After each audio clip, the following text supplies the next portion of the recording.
I did put the call out a little bit earlier. If there's a charity that you'd like to shout out tonight, this is the time to do it. There's one in Brisbane that comes to mind that's worthy of a bit of attention. They're called Rope, and they give help to people living with an intellectual disability. They give them bigger and better opportunities. They've been around for quite a while now and even produced their own television show, which we'll find out about in just a moment. It's brought to life by people with an intellectual disability who present it, and yeah, you've got to check it out a bit later. But Wes Bleakley is the Chief Executive Officer of Rope, and he joins you now. Hello, Wes. Hi, Ashwin. How are you? I'm good, thank you. Tell us about the main mission of Rope.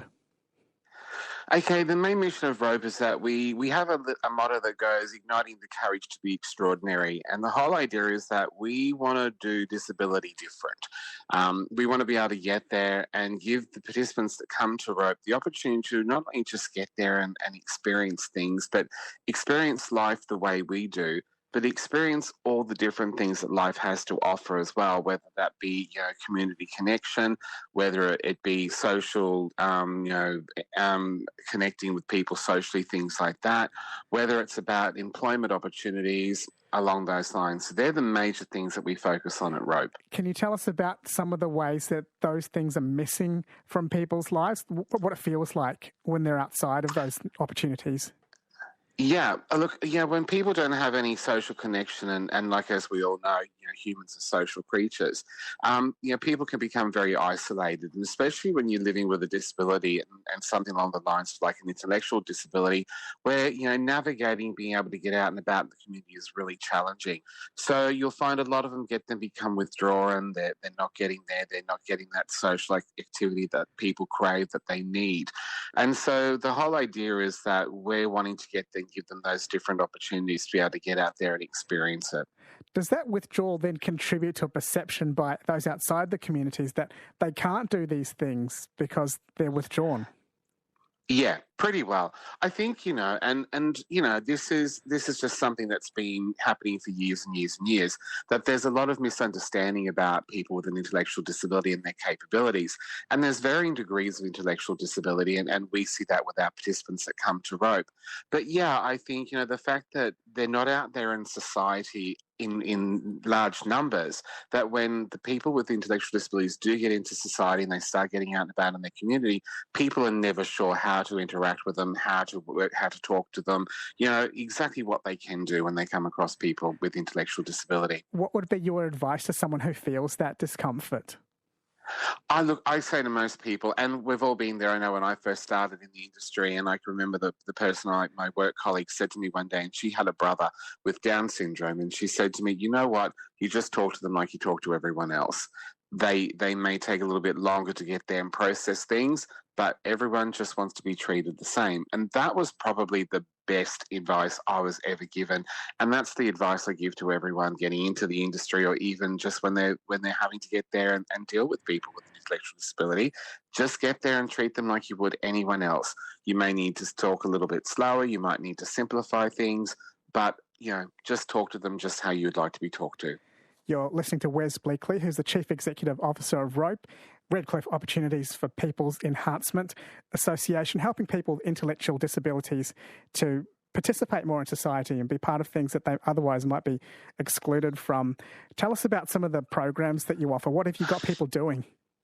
Okay, so we have a lot of life skill building programs and one particular is called My Future, where we help transition participants from school into independent living, into just being able to get them to do more for themselves, and in some cases into employment, whether it be supported or open.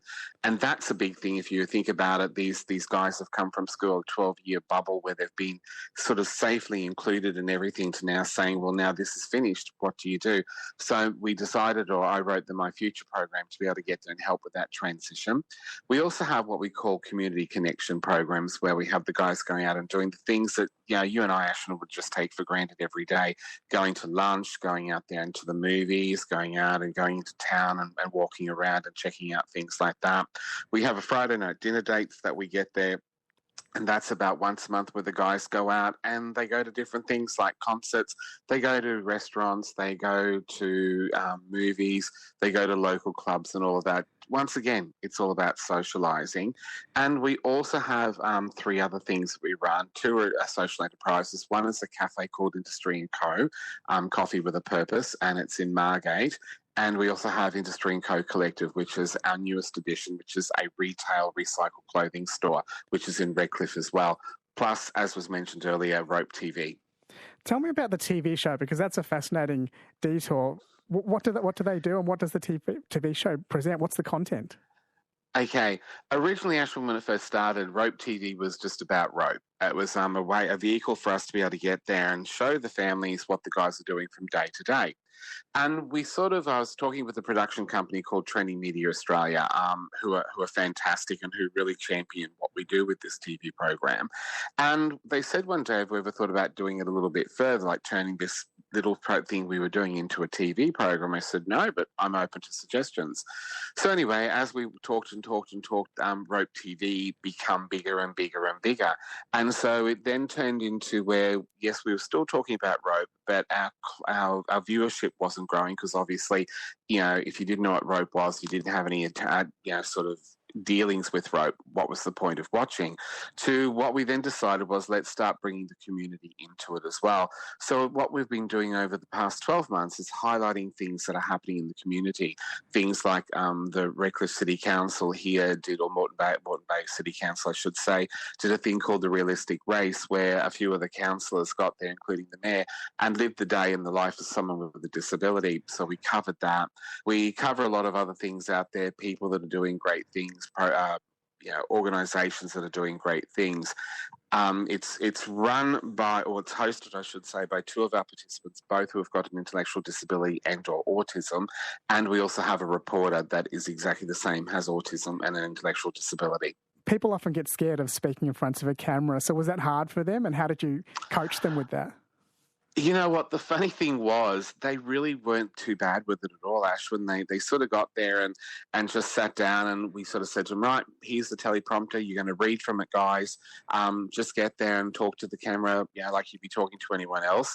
I have to say, Jesse and Aaron, the directors and owners of Trending Media Australia, are brilliant with the guys. They do they do coach them. We do practice with them and things like that. But we were surprised at how much they were, how natural they were, being able to get in there in front of the camera and do things. It was just quite amazing. So they started from an okay base because they had that naturalness. But how did it change them? Did it develop their skills, and what's been the impact of it for them? Oh, definitely. Look, we look at all 3 of them that have been doing Rope TV, and we've got Ash, who's been on Rope TV since day one. She was a quiet, shy person. She would talk to you if you talked to her, but she certainly would get there and initiate any conversation, whatever. Ash is now confident and out there chatting with people. She's happy for people to get there who, I know she's had a couple of people stop her in the street and say to her, you're on Rope TV, aren't you? Which is, she just thinks that's fantastic that happens. Ash is also one of the baristas in our coffee shop as well. So it's given her amazing, confidence along those lines. Kale, exactly the same, the other co-host. Kale was quiet, is now quite, sort of confident to get there and chat things. And he also is now doing a traineeship in our retail store, our Industry & Co Collective. And Brandon, who is the reporter, Brandon was always a bit of a extrovert. He was always quite able to chat and things like that. But it sort of has given him more of an insight into some of the different things that you can do in life, which is great. He also, too, is doing a traineeship in our coffee shop as well. The roving reporter, the foreign correspondent, they're often the most adventurous ones, aren't they? Because they have to be sent out into the field a bit more. Yep. Exactly right. Well, look, I know he's done some incredible things, like he swam with the seals up at Sea Life up on the Sunshine Coast. We actually did a section on the traffic reporters here that are based here in Redcliffe, and he actually went out there and chatted with them and helped them do a report. They've been into the ABC Brisbane studios as well and had a chat there with the guys in there with the morning show with Craig and Loretta. So, look, he's got to do a heap of really different things, a lot of fun things. I know he enjoys every minute of it. What impact does this work have on their families? Look, once again, it helps the families get there and not have to worry about what's happening in the future. It certainly does get there. And if we talk to the mums and the dads, all of their responses that they just feel so proud. but also too, they just feel so happy that there is something moving forward for these guys, that they do have a future. Is that a particular anxiety that perhaps isn't well known, that once a parent gets into their 60s and 70s with an intellectually disabled child, that a new anxiety can hit because they get really concerned with what will happen when they're not there anymore? Definitely. Like, they have been the sole, and when I say sole, as in, outside of school and things like that, the sole, support person for usually for their child. And, as a person ages, yes, of course, you worry about what the future holds and things like that. So knowing that, that these guys are learning skills and have got opportunities really does make a difference. And I have to say that is where the NDIS has come in and made a huge difference as well. Being able to get there and give families that peace of mind, knowing that moving forward, there is going to be some sort of system in place to help support them when they're no longer there to do so. You're listening to Wes Bleakley, who's the Chief Executive Officer of ROPE, who assists people with intellectual disabilities to develop skills and integrate better into society. What could we improve about the way intellectual disability is handled in society, at the government level, at the culture level? What needs to change? Look, I guess, that's one of those things that, it changes regularly. I think the first thing is with the employment side of things, and that's why we started the two social enterprises that we have, is that I guess if I can say anything to prospective employers out there, give them a go. Don't panic too much. The NDIS has made it a hell of a lot simpler now that these guys the participants can have someone come and support them in the workplace. I know from a workplace situation, most employers get there and go like, oh, yeah, but we just don't have the staff to, give them that one-on-one support.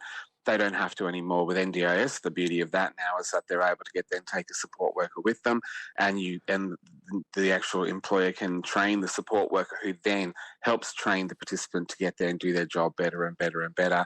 We have a situation with a young fellow called Ty who does that with IGA at Clontarf. He has his support worker that goes with him 3 days a week and does his job, which is fantastic. They're ecstatic about it, and, Ty is feeling so proud with it. The other thing I can say to employers as well is that you'll never get a better and more loyal employee if you do actually get there and employ someone with an intellectual disability. They just want to work. They want to get there and they want to do their job, and you'll find that their attendance rates are up, their enthusiasm is up, their attention to detail is up as well. So they really are keen to get there and work and be able to get there and participate and give back to their community. I guess the other thing then also too is that, I would like to say that, and like I said, the NDIS is fantastic, doing a great job.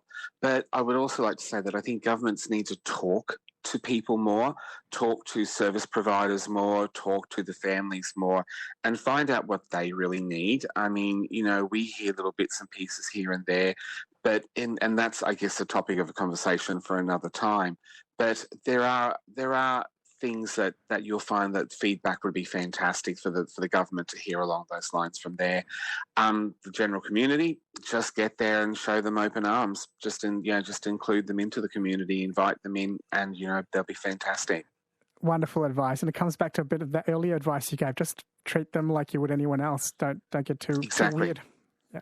Yep, that's exactly right. Don't stress out about it. Okay, Wes Bleakley, thank you for your time today. No problems. Thanks, Ashwin.